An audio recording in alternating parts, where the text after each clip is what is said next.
Another tower project ka Gencon. Andito ako ngayon sa Mindanao para inspection itong bagong project namin dito na tower retrofitting. Ito ka Gencon, no?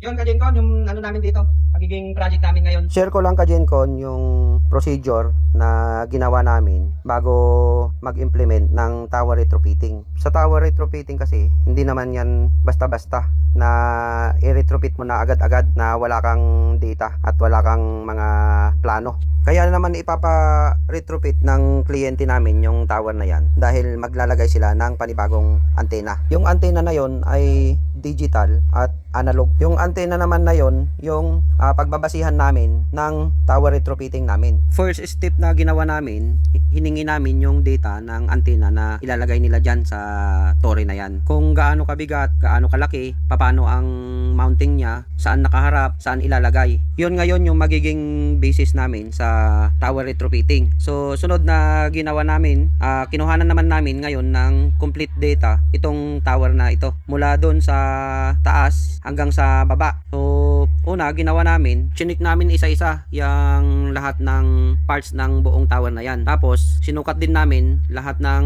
bolt, mga member, secondary member, primary member, tapos yung main leg. Binilang din namin lahat ng bolt na yan at lahat ng bakal yan. Kasama lahat yan sa ginawa namin. Tapos siyempre kailangan chinik din namin in physical yung sitwasyon ng buong tore. May mga kalawang na ba siya? May mga kailangan ng palitan na bakal, mga tornilyo. Ayun, yun yung mga ginawa namin dyan. Sinukat namin yung lahat ng thickness ng bakal at saka yung mga tornilyo. Yun ngayon, yung gagamitin ng structural engineer namin para gumawa ng tower analysis para malaman kung kakayanin pa ba yung ilalagay na antena o hindi na. Lahat ng data na nakolekta namin dyan sa buong tower na yan, bibigay naman namin ngayon kay structural engineer para gawan niya naman ng structural analysis kung ano-ano yung mga dapat na i-retrofit dyan sa tower na yan. Tapos ka Gencon, yung naging resulta ng ginawa ng structural engineer, gagawan naman namin ngayon ng retrofitting plan. Doon sa retrofitting plan ka Gencon, reflected na ngayon doon kung ano-ano yung mga dapat namin i-retrofit sa buong tower na yan. Share ko lang ka Gencon yung naging resulta dyan sa structural analysis ay magpapalit kami ng mga secondary member na kalawang na at magpapalit din kami ng mga bolts and nut na kalawang na rin.